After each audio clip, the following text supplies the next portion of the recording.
I just want to welcome everybody. Um, it is 12 o'clock, so we are going to get started. My name is Sarah Coleman. I am the Senior Director of Race and Gender Equity at the YWCA South Florida. And I'm so happy to welcome you all to our SEW-REDI speaker series. If you're not familiar with SEW-REDI, it is the acronym for Social Emotional Wellness, Race, Equity, Diversity, and Inclusion.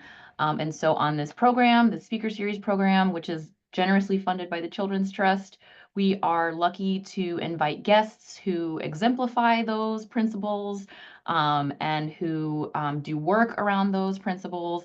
And today we are continuing that with Erin Mays. Erin Mays is a playwright out of Chicago whose play Black Santa is currently running at the Adrian Arsht Theater.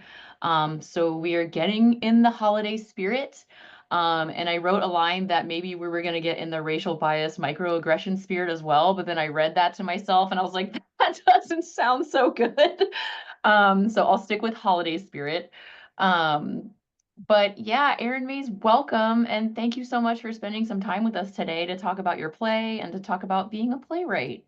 Thank you so much. Thank you for having me. Glad to be here.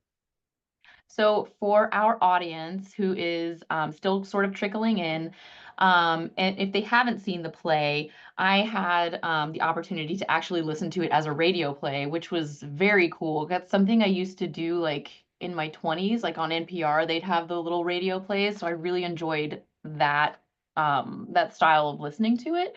But I'm curious if you could just give like a short summary of Black Santa and share it with our audience. Yeah, for sure. For those people who haven't seen it, I promise not to give away too many spoilers. But the play it follows the fallout of a statement that's made by a third grader named Sharifa, who proclaims that Santa Claus is a black man in her classroom. A frenzy occurs, and a special meeting is held by the teachers of the school to discuss it. In that meeting, somehow the only black teacher, Patrice Patterson, is elected to this task force to run a marketing campaign to make Santa Claus white again, to go back to the original Santa. Uh, as the situation continues to unfold and escalate, Patrice has to figure out how to protect her job, but also the student of hers, Sharifa, who now has become the subject of scrutiny and continues to be more and more looked at as a troublemaker. So the play is a comedy. To people all the time, I tell people all the time, it is a comedy, though it may not seem like it. But the play really looks at the issues of race, racial bias, gender, generational differences, all of it, and what it really means to be an outsider. If I was to look at it kind of broadly without going to all the different layers of it, and how we survive or not, sometimes being on the edges. So you just said something. I think I'm curious how you came up with this play, how you wrote something because there are so many layers, and I think just being a part of a marginalized community, being a part of an othered community, I saw every single layer very clearly.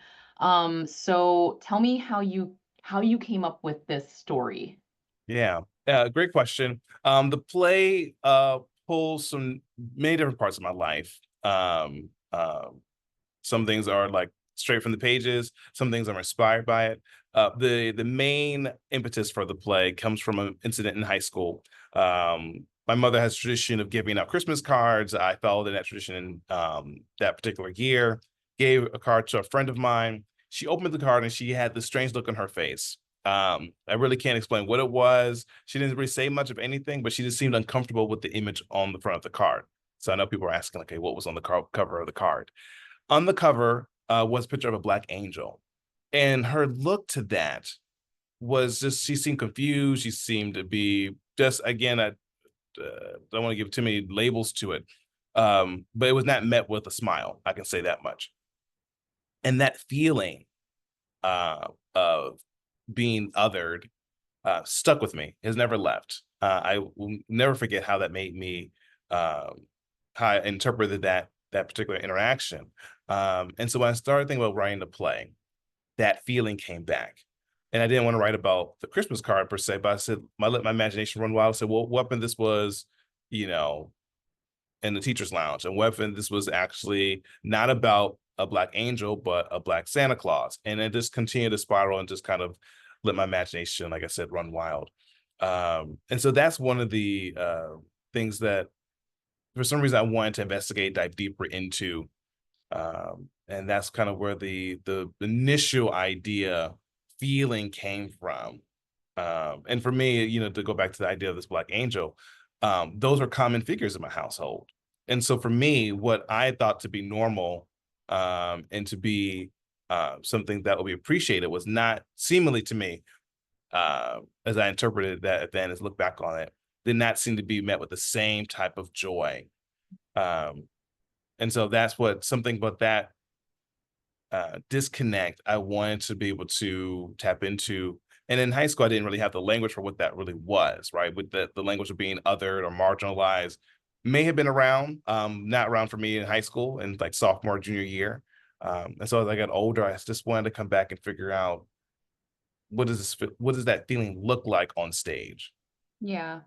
I think you nailed it. I mean, it's just so the examples in the play, they just illustrate that feeling so well, and I really connected with it. I had Black angels in my house too. I grew up in an interracial household, so we had white angels and Black angels. We had, holiday every color. So I really, I totally had experiences like that, and I really, I connected with that feeling quite a bit. So, thank you for sharing that.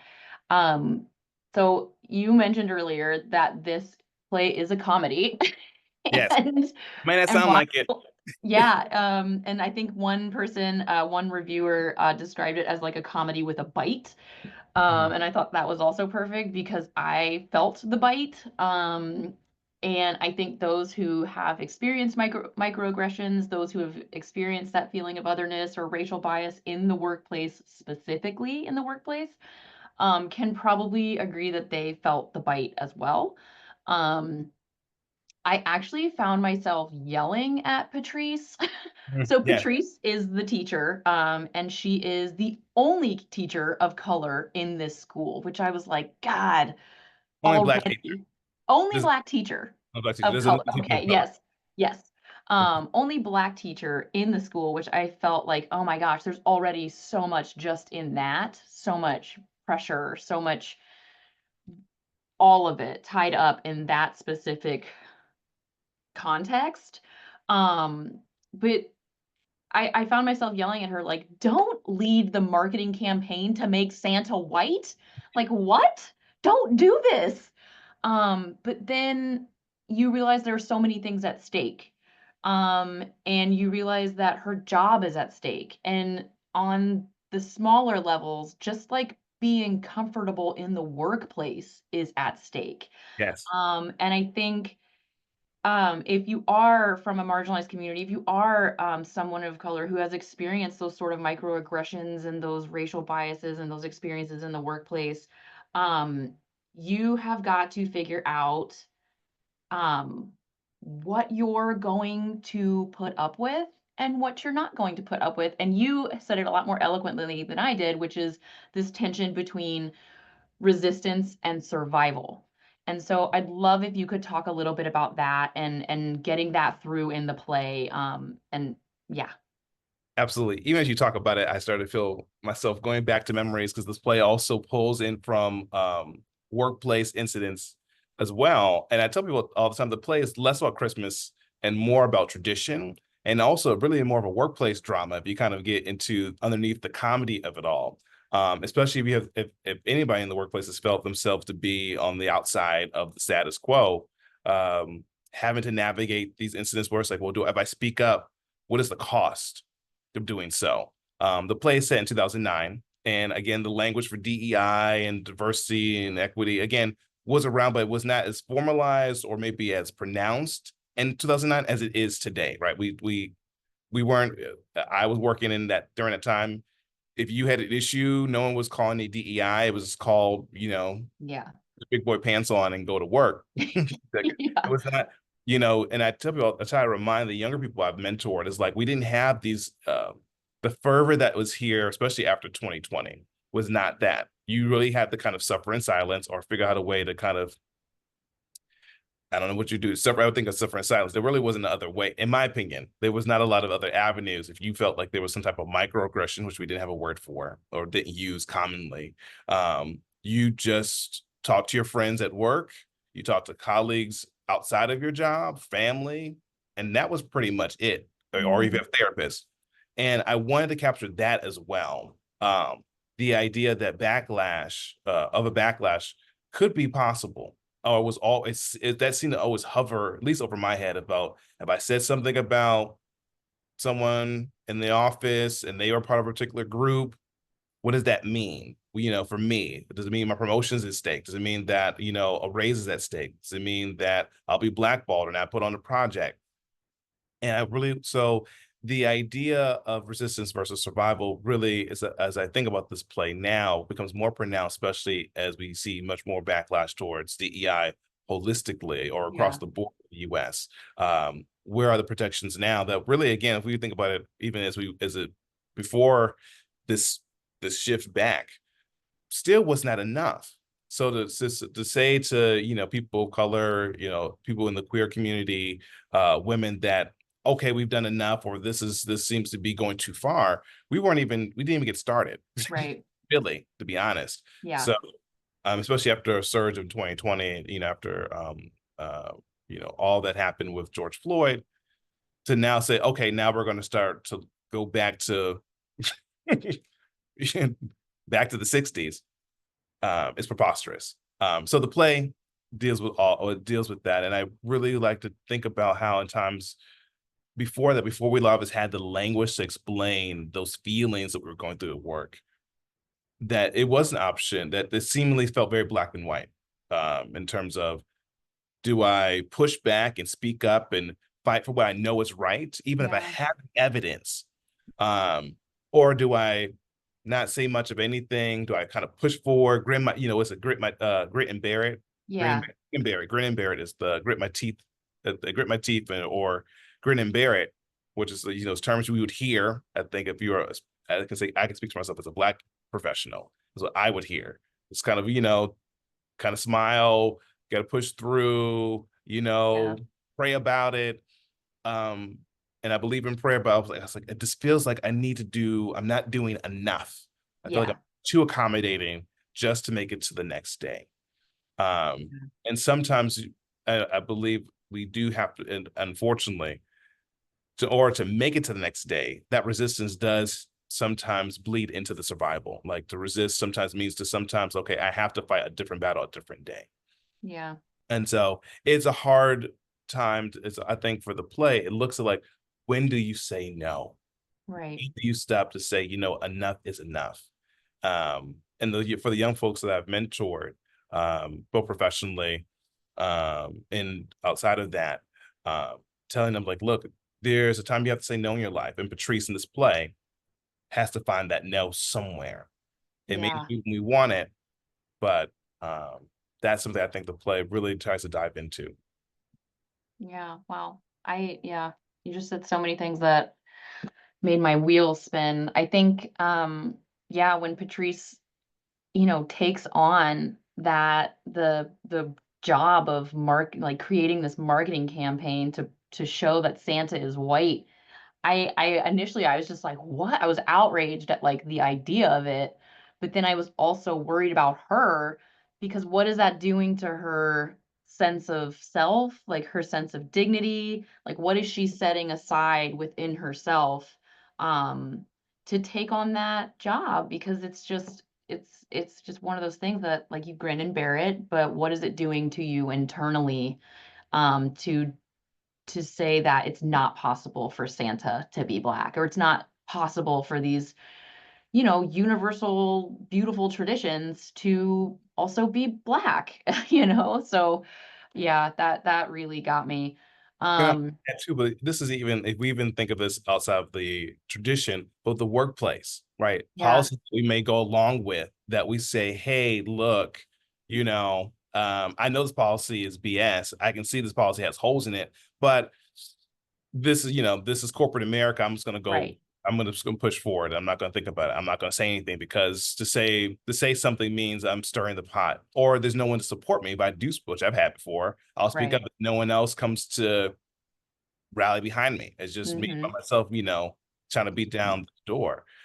So that's why I try to think people like, while we can do a deeper dive into the tradition and also education, so if you just we open up a little bit more, you can see how this really has the ripple effects of this, of sometimes again, there was this resistance versus survival, this, Yeah.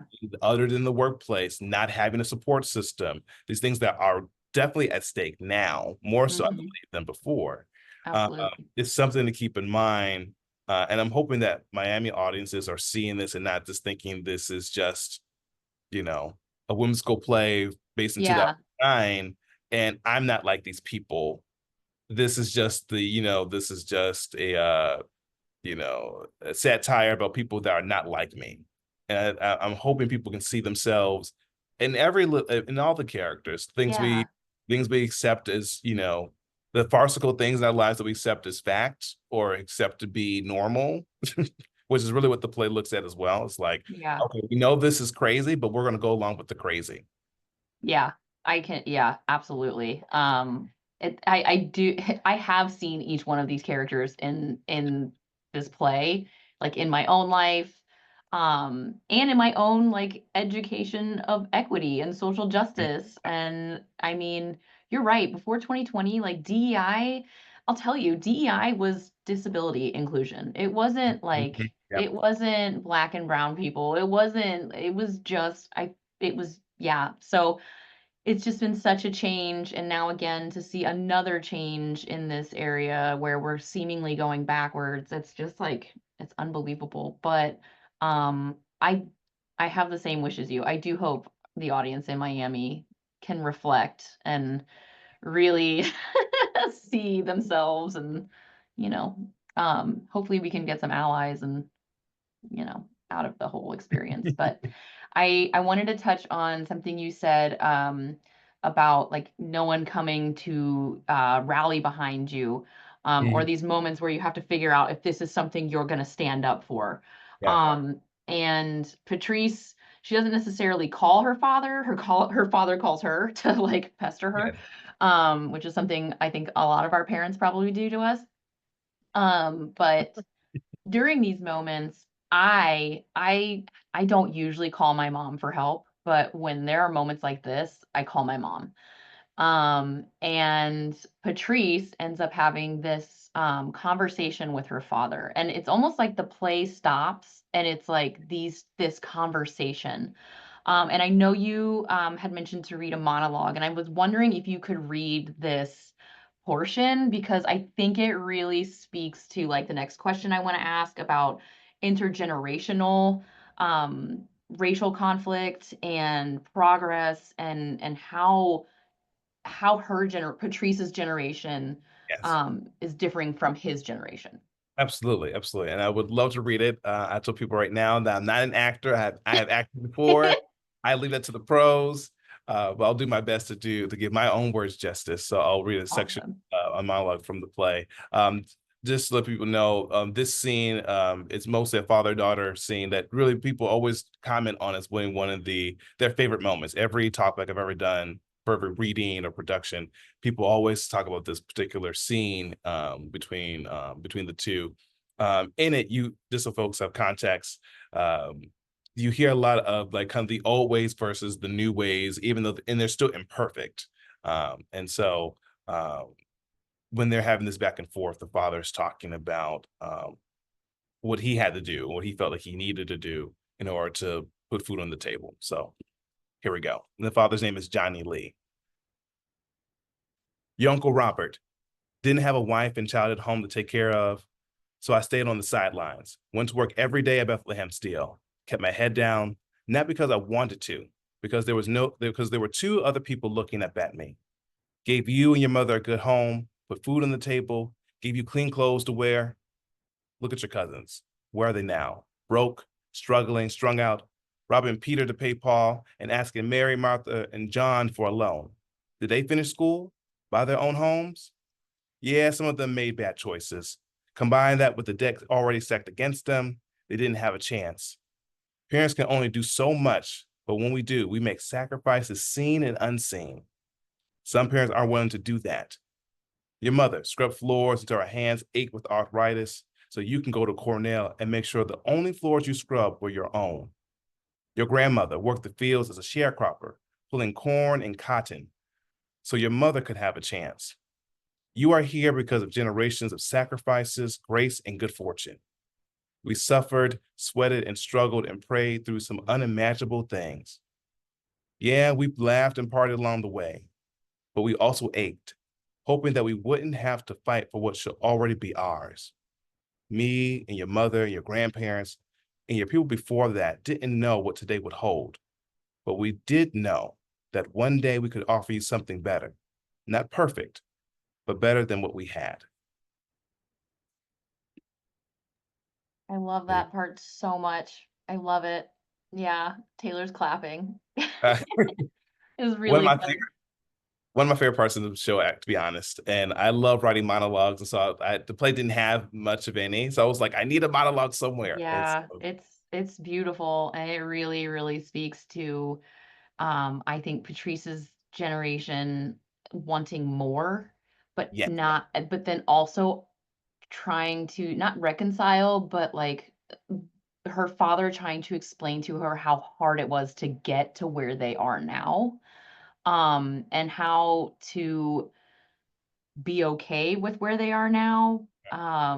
It's just such a like a fight between those two things, and um, I don't know. I it's such a complex battle that I don't know. I was just wondering if you could talk a little bit about it. I think we can tell that Patrice has an activist uncle who was yes, I imagine him as like honestly, I imagined him like in the Black Panthers. yes, And her father who took the sort of like grin and bear it route. yes. The differences between those two, and then you have Patrice who wants more. So yeah, that's a super complex thing to write about, and I'm just curious if you can talk a little bit more about that Yeah, process. absolutely. And again, this is only one scene. We only get this, we get a glimpse of it. And I can say I'm very much inspired by Lorraine Hansberry, who's Oh, writing. I go back to, if you haven't read her work, if you don't know Raising in the Sun, one of my favorite plays is yeah. the place I go back to every time for inspiration. And the layers that you see of the, if you, when you see it, if you haven't seen it, and if you have seen it, the layers that you encounter is inspired because of that play. In that scene, I wanted to show that a lot of times the advice that we might receive from our elders, though it's meant to empower us, sometimes shackles us as well. I should add that Patrice has this line at the end of it. And that should probably that I think sums up the tension for this entire scene. She said, "You fight for who and what you love, and I'm forever grateful for that. But what good is sacrifice if we can't enjoy its freedom?" And that's the part she's struggling with. Is she's thinking through like I've accommodated too much in this moment now, but at what gain? I was going to lose either way, but but I still can't enjoy what should already be mine, which is what her father's telling her. In the scene, the dad says to her, Johnny says, what I've heard older people say, you have a good job. You got a good job. You got a good head on your shoulders. Compliments her looks. Things that people, we hear these things are supposed to be collateral for us to kind of keep on pushing because you got the degree. You're likable. Things like that. And that might have worked in the 50s and the 60s for that generation to be able to survive and also to even resist at times. Mhm. But Teresa's finding that this doesn't working at this point. And she comments on her job, like, I have a professional job. Her dad worked in the steel mill. And so you have these differences where these modes of survival and resistance don't seem to add up in 2009 for her. And she wants something different to push back and doesn't know how. And we don't see an answer other than the sacrifices that were made. I hope that for me, I hope this scene shows us that, and on the outside, we always have an activist, somebody. I think we Yeah. all have someone who's ready always to fight, and go to jail. My friends like that in my own circle who like they will, call them on the right day at the wrong time. They'll Yeah. they'll ready to, start a fire. Uh, and that's her Uncle Robert, whose name is borrowed from my brother, who's very much the militant one in the family. So that's again. Ah. So this if you know me, I could point the script like these are people, real names, and Mhm. bits of the personality are inspired. But I wanted to kind of show that dynamic of that you have those of us who, again, are trying to navigate, and there's always that one rebel we may not Yeah. see who's been fighting, who's always going to bring up, injustice, and Mhm. because they ordered it didn't get right at McDonald's or something. It's always going to be like that person, which will be her Uncle Robert, probably the one who was like always raging against the machine. Yeah. But it's the dynamic that we have in our families and our friend groups. And for those of us who feel like we have to sometimes make ourselves small, what does that cost us? Yeah. Man, this is just making me think so much about my mom for some reason. Like I Mm, said, she's the one I call when I don't know if something is worth fighting for, and that sounds like I'm not a capable adult. I am, but I sometimes like when the problem is so big or when it's and it if especially if it's like racism, if it's so big and I just am like, is this it? Is this where I stand up and I say no? And I look to that generation because they've seen so much. I mean, my father grew up in Jim Crow, Kentucky, and I think, sometimes I need that perspective and I need the perspective of my ancestors, especially in 2024 with our incoming administration. I need the perspective of my ancestors. And so I call my mom and I call my dad and I say, please tell me if this is it. Like, is this where I make a stand or is this where I like grin and bear it? Like, I need. yeah. I need guidance. And as I've aged, I've gotten better at, figuring those things out for myself. But yeah, it's one of those racism is so sometimes stunning that you're just like, what do I do? And I feel like in this play, there are moments of that, especially for Patrice. It's just like, she knows inside, like, this is not something she wants to be a part of. And Yeah. she's just working her way through it. Like, am I really going to lose this job? There's a prospective new job in the future for her, hopefully at the school, a raise, but she's working her way through this problem. And I think by sort of the mid to end of the play, we realize like, this is not going to go away. The Yeah. principal's not gonna let it go away. No. Um, And that's, we see it happen a lot of times where we're like, well, we hope that something might blow over, but like the yeah, administration or your boss or whoever is not going to let it go. yeah, You have to figure out, okay, again, these choices we make. The play, what I think the play can do better on, to be honest, is that we don't talk about the risk that she feels about her current job. She talks about a mm, new job, yeah, she thinks is in jeopardy if she, doesn't play along. But what we don't hear about, and I'm curious, as I think about this play now for the next production, whenever it happens, is about her again that fear of being labeled difficult, yeah, which definitely. which is more so the subtext. I think I leave that to the actors to feel that. Mhm. There's not particular language about feeling like being difficult or losing her current job. She's Yeah. in place. She's talking about applying for this assistant principal role that's been vacant for quite some time, and she's up for, and it's been kind of promised to her. Mhm. I feel like dramaturgically that will pull the play more, though I know realistically those of us who've been in these situations feel that we could have this fear of maybe losing what we currently have. Uh, Yeah, and I'm not sure adding that. I guess to say I'm stuttering about that now because I don't know if people actually will understand that unless you are that person. yeah. I think you could be right. I Yeah, think I think the things that I was thinking about for her in this job now, especially after Frank makes and I won't do any spoilers, but Frank makes a really awful comment about, like, Kwanzaa and how that's for Black people. And that's something you can't unhear.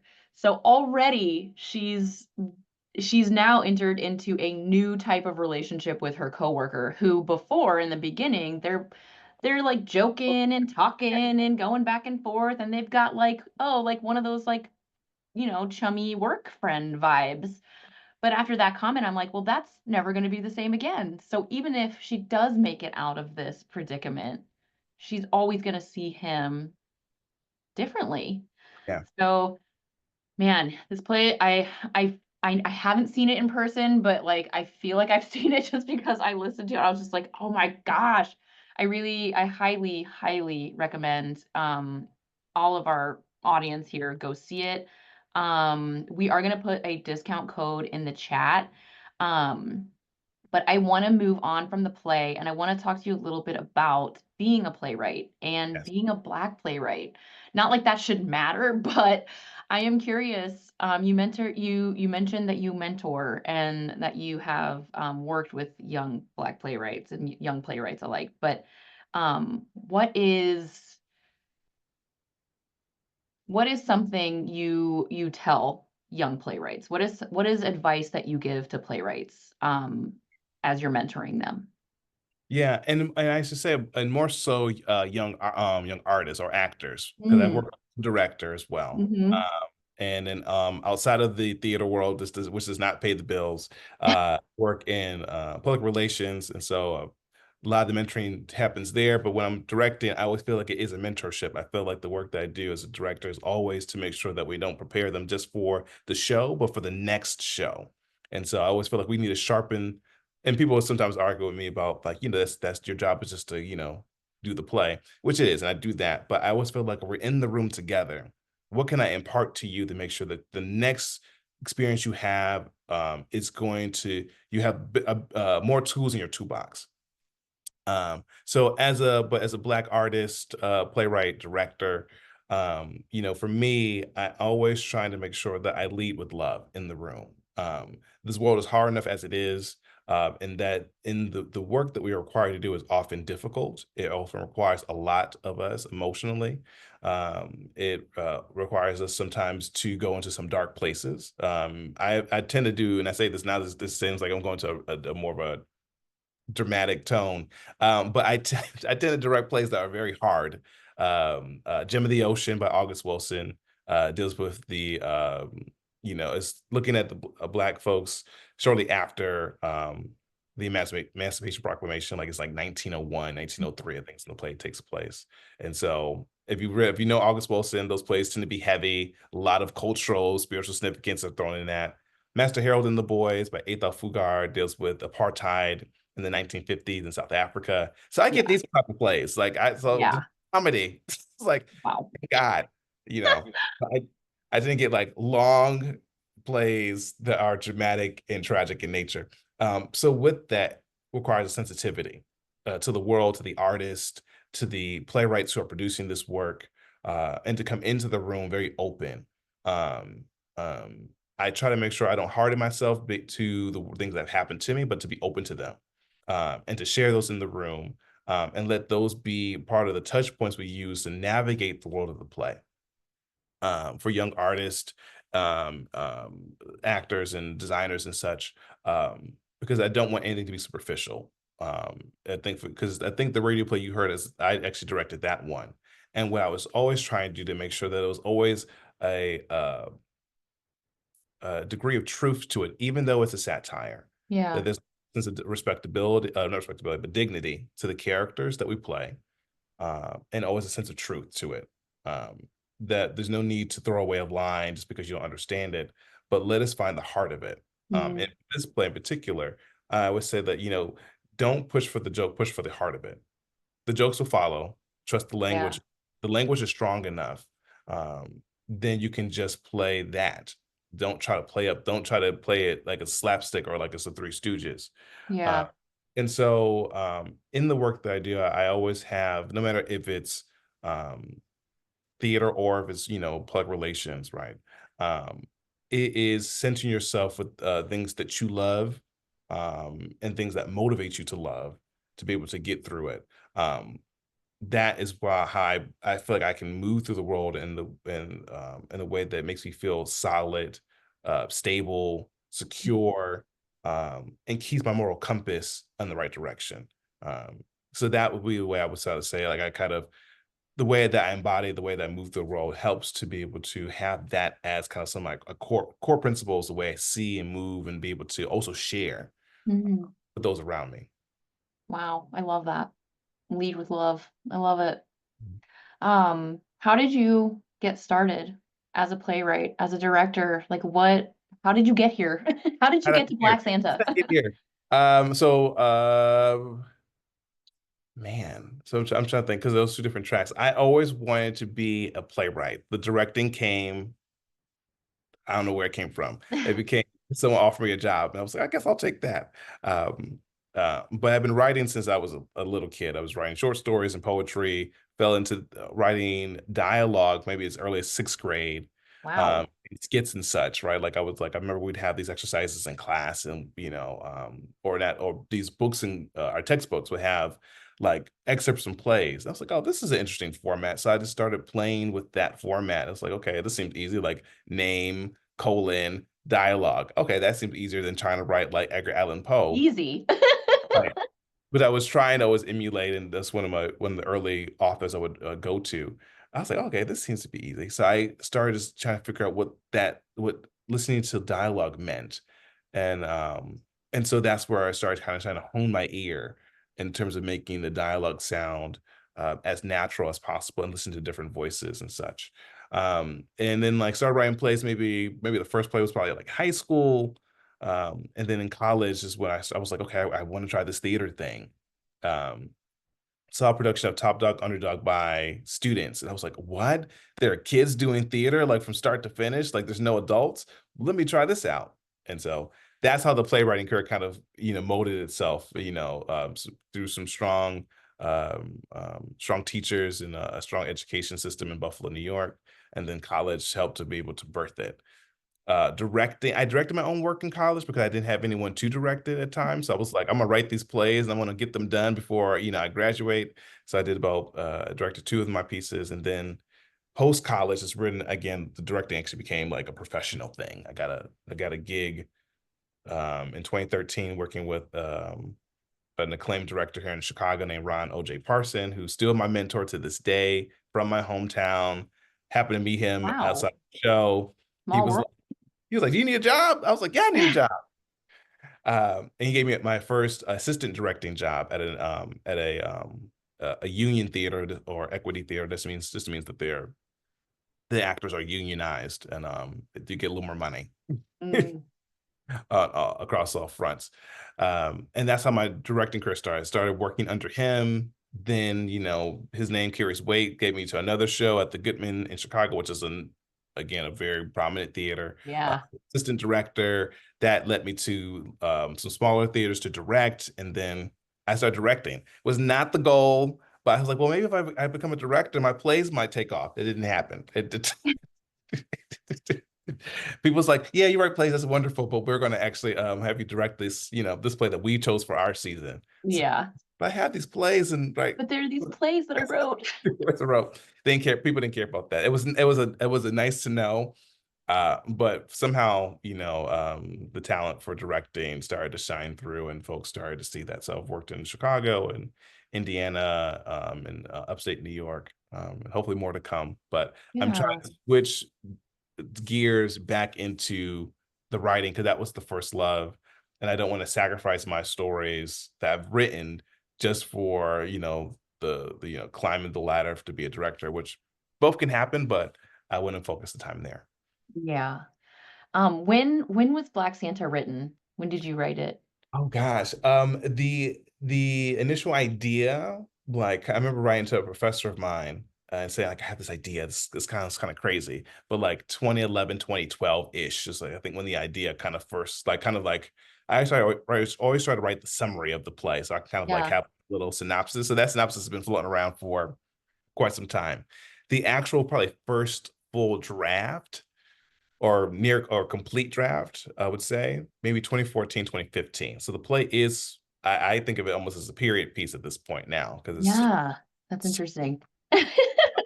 so yeah, the first time it was publicly read was at a festival called the Waukegan Theater Festival. So thanks to Josh, I think his last name is Beadle.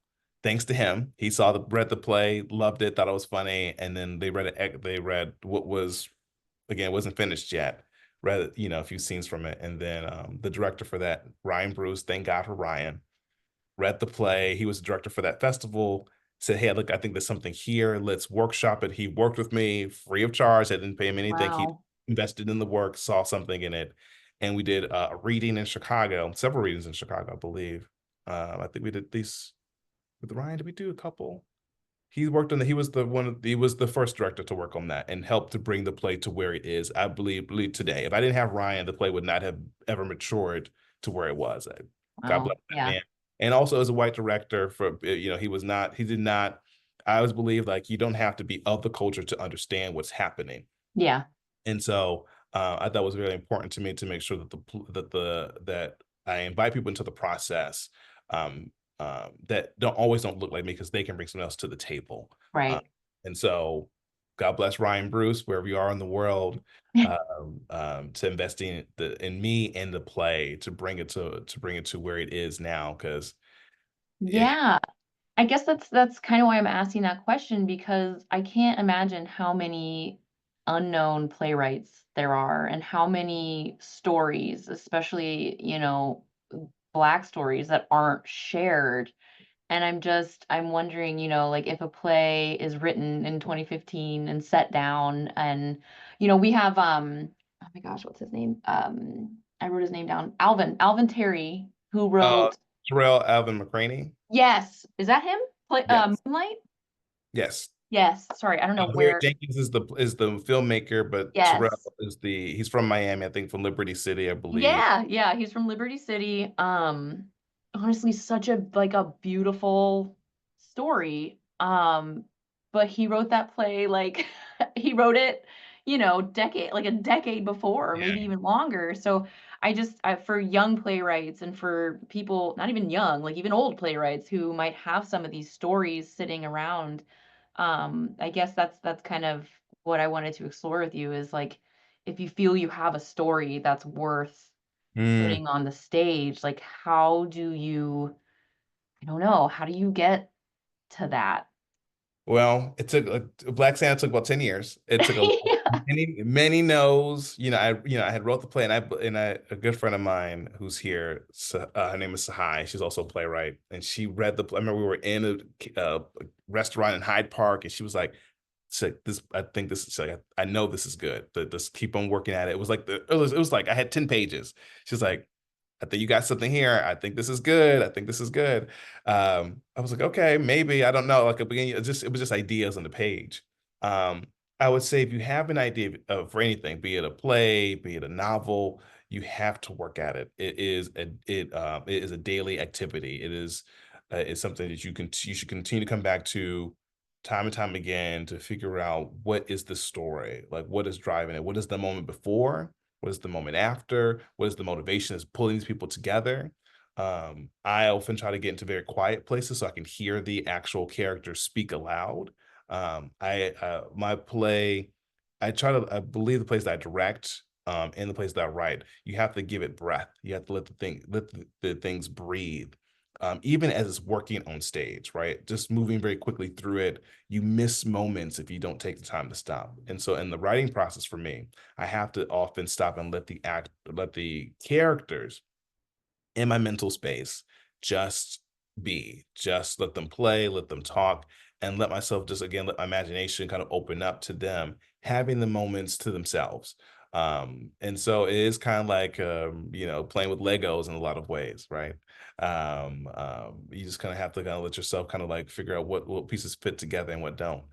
And so that's what has been key for me in terms of like Black Santa has been going back to the drawing board. Sometimes I take longer breaks than I would want to away from the piece, but I do believe you can't just wait for like inspiration to hit you.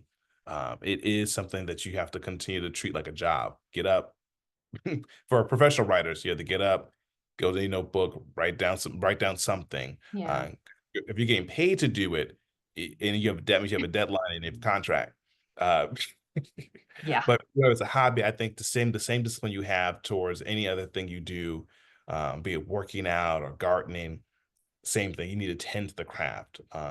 Read as much as possible, see as much art as possible. And you also have to get outside your house. Like you being, these plays, my plays in particular, are results of me experiencing life. Yeah. So sitting at home on a laptop all day just typing, you can do that, but you do have to meet and see people, to understand like what still rings true, what can inspire Yeah. a new scene, being I The think lived, yeah, the you lived experience. Yeah. yeah, and for folks who who will see it, you will see these feel like lived experiences because Yeah. a lot of them are. I mean, I wish I could tell you some of them things without giving the play away, but like some things in the play are real things that have happened that I wanted to put down on paper because I needed some. I needed them to go somewhere. They could not just live Yeah. in my brain. Yeah. So one of the old adages for writers is to write what you know. But also I think to also write what you don't know. I mean, don't be afraid to, to experiment, to say, okay, I wonder what this moment it would be if I did this instead of that. Right. So the play is not autobiographical, and I try not to do that. But again, you could be sparked by the things that you've experienced or other folks have experienced, and let that lead you to craft a story that really centers, love or loss or whatever you want to center it. If you pull for something like kind of deep in your core. Wow. Thank you for sharing all of that. I love hearing about your process. I mean, I'm jealous. Ah, I'm don't jealous be of jealous. what's inside of you naturally.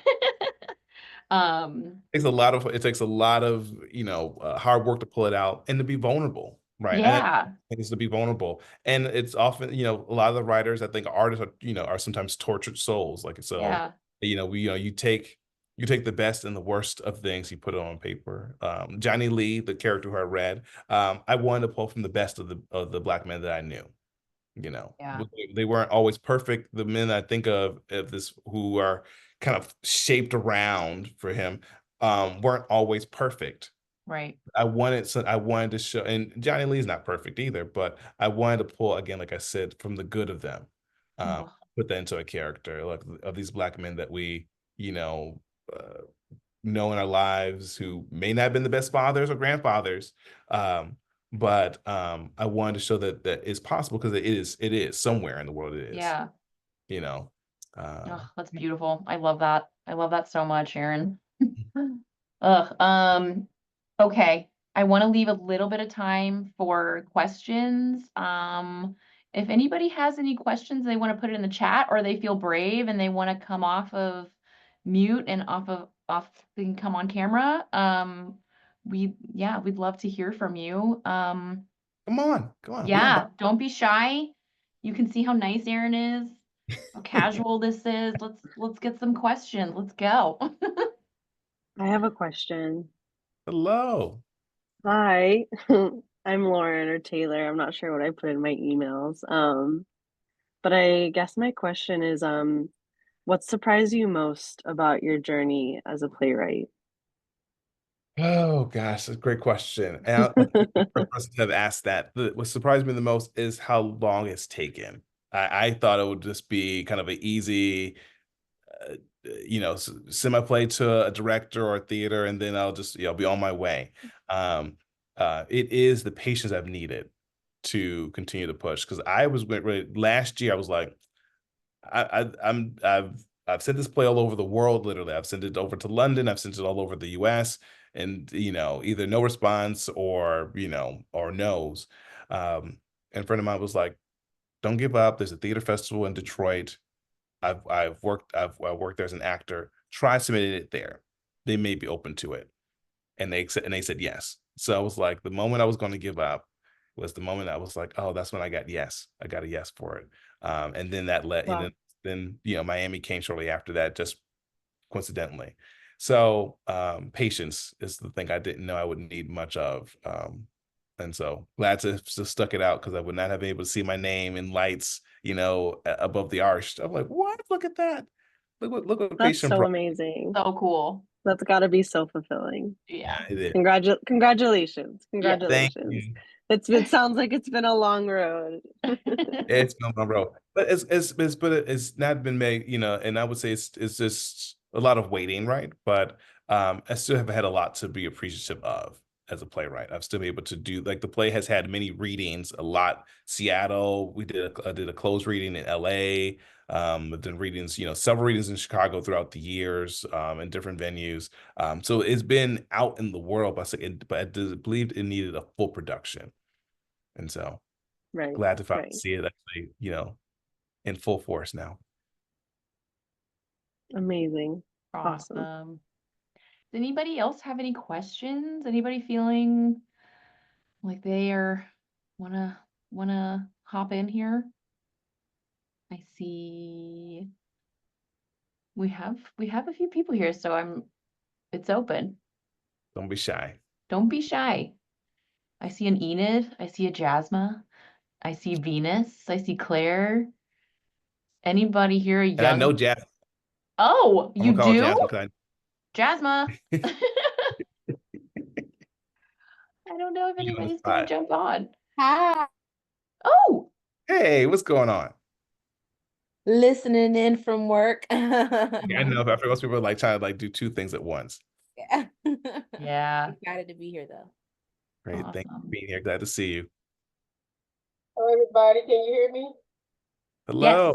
Yeah, this is Ian. I'm just listening. I tell you a very good story. I'm just listening intently to what you have to say. Thank It's you. very interesting. Thank you. Thank you. Thank you for joining. Yeah, thank you, Enid. I know Taylor put it in the chat, but the closing date for Black Santa is the 22nd. Yes.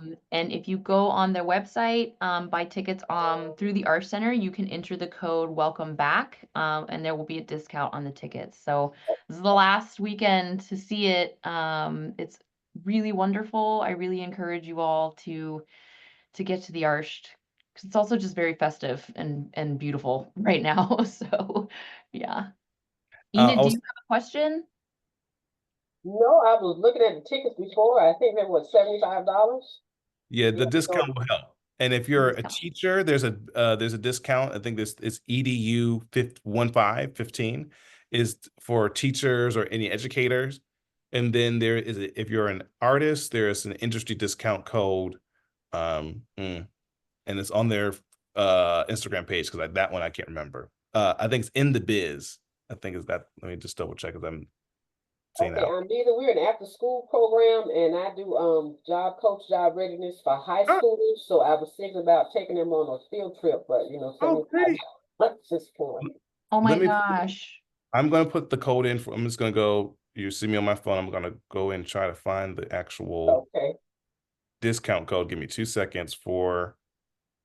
That That actually thing. brings up a good little nugget of like youth exposure to the arts and to theater and to playwriting. So I think Enid, that's such a wonderful idea.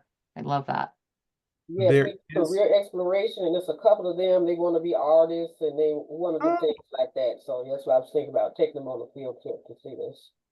Ina, Love that. there's supposed to be I think a $5 For students, for students, for teens and young adults ages 13 to 22 can buy tickets for $5 using the get ticket button below. This is through Culture Shock Miami. I don't know this website, but they seem to have tickets. So this is for $5. Can't beat that.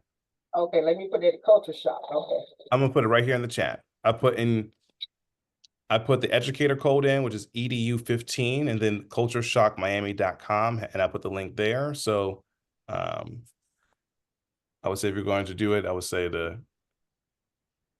Yeah, use the codes. use the codes, I appreciate believe that very much. you're more than welcome. Glad you spoke up. Thank you. Does anybody else have anything they'd like to say or like to ask?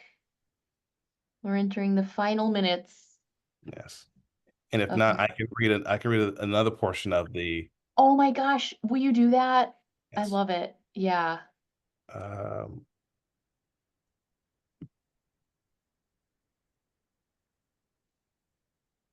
and then we had talked about which monologue to read.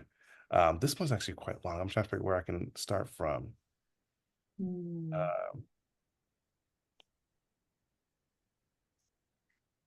Um,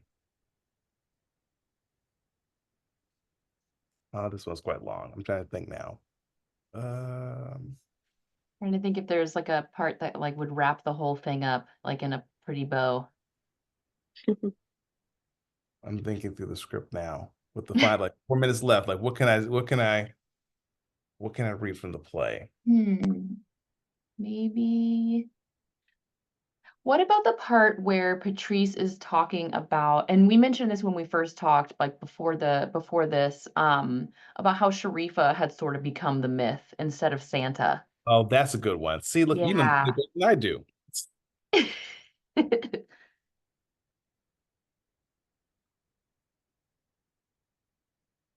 Um,